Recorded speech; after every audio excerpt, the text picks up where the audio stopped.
이라크에 대한 미국의 군사 공격이 시작되었을 때도 이는 이라크 석유 자원을 노리는 미국의 야만적인 행동이라는 비난이 쏟아졌다.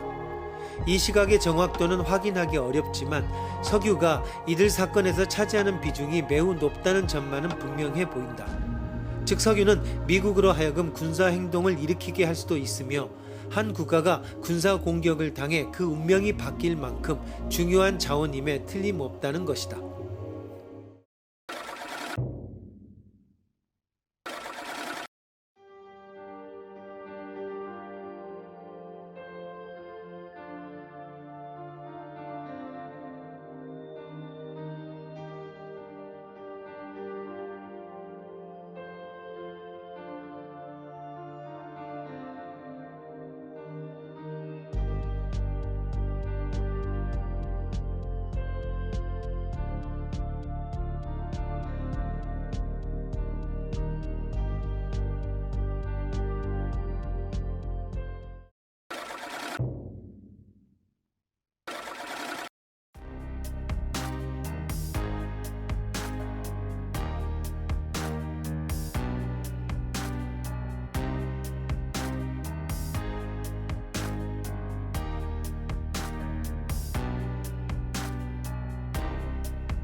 역시 생명과 과학기술 그리고 인권을 한데 묶어서 이야기한다는 것 자체가 예전과는 전혀 다른 풍경입니다. 과학이 가져온 윤리의 문제라고 해야 하는데 이는 과거에는 생기지도 않을 일들, 그래서 고민할 필요도 없는 일들이었습니다.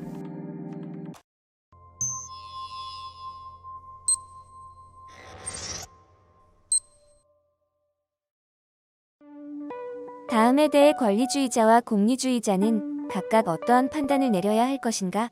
태아는 순조롭게 자라고 있다. 그러나 병원 검사 결과 태아가 중증 장애를 가졌다는 것이 판명되었다. 생명에 이상이 있는 장애는 아니고 태어난 후에도 특별한 조치를 취하지 않아도 살아남을 가능성이 높다. 권리주의자는 태아의 권리를 생각해 태아의 살해를 권리침해로서 악이라고 생각해야 할 것이다. 이에 비해 공리주의자는 태아가 표준을 훨씬 밑도는 행복도 실현할 수 없는 인물로 이 세상에 탄생할 수밖에 없는 이상 다시 태어나는 것이 좋다고 생각해야 할 것이다. 그것은 중절을 하고 다른 태아를 낳아 좀 더 건강하고 행복할 인생의 전망을 높게 하는 것이야말로 의무라고 느낄 것이다. 한편 권리주의자도 태아의 권리뿐만이 아니라 그 아이의 탄생에 의해 부모나 주위의 사람들의 생활이 영향을 받아 많은 사람의 복리에 중대한 지장이 생길 수 있다고 생각될 경우는 태아 이외의 사람들의 권리를 우선해 중절에 찬성할지도 모른다.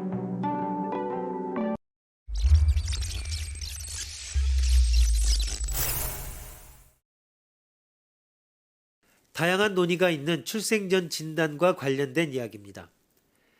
태아의 치료를 전제로 한 출생 전 진단에 반대하는 사람은 없습니다. 그러나 선천적 이상과 관련한 현실의 출생 전 진단 대부분은 이상이 있으면 임신 중절 수술로 이어집니다.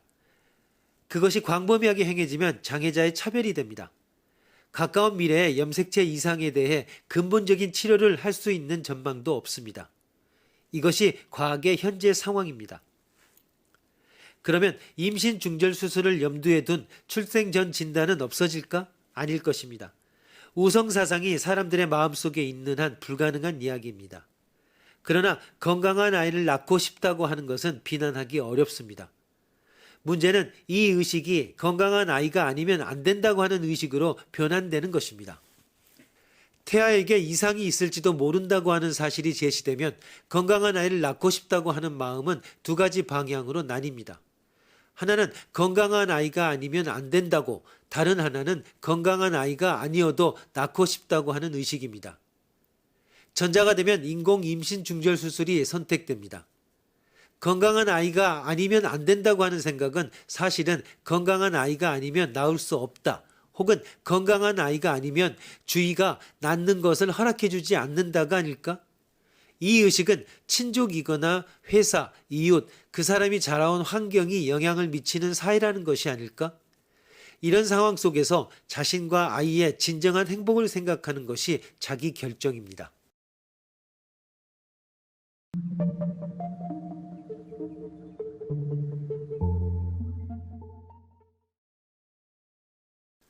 생명이란, 유전공학을 둘러싼 논쟁에는 반드시 생명이라는 정의가 따라옵니다. 도대체 무엇이 생명인가? 사실 논쟁이 엇갈리는 것은 생명에 대한 생각부터가 달라서인지도 모릅니다. 생명을 어떻게 정의할 수 있을까? 생명이라는 속성을 가진 것으로 생각되는 생명체의 정의는 발생학적으로는 그 기원을 밝히는 작업과 같은데, 고대 종교의 우주 원리나 여러 종교의 창조론, 다윈의 진화론 등으로 설명됩니다. 그러나 이런 정의는 각자 다릅니다. 그렇다면 물질과 다른 생명의 특질, 본질을 규정하는 존재론적 속성으로 정의하면 어떨까? 이 경우에는 영성이나 숨은 특질을 보는 종교와 형이상학의 견해가 됩니다. 이 역시 과학적으로 쉽게 납득하기 어렵습니다.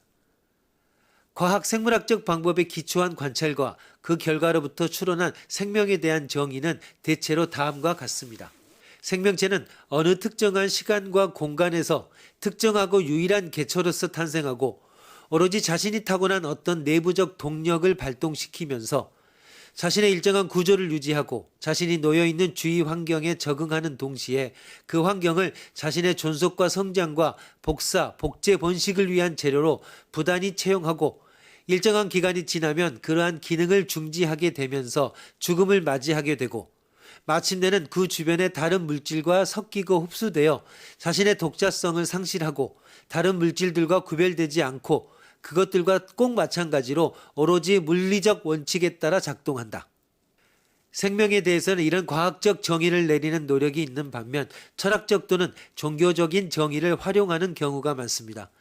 특히 환경과 연관되면 생명운동으로 가는 길목에서 또 다른 다종의 생명에 대한 정의를 만납니다. 어떻게 보면 정의가 말하고자 하는 내용의 대부분을 담고 있다고 해도 과언이 아닙니다.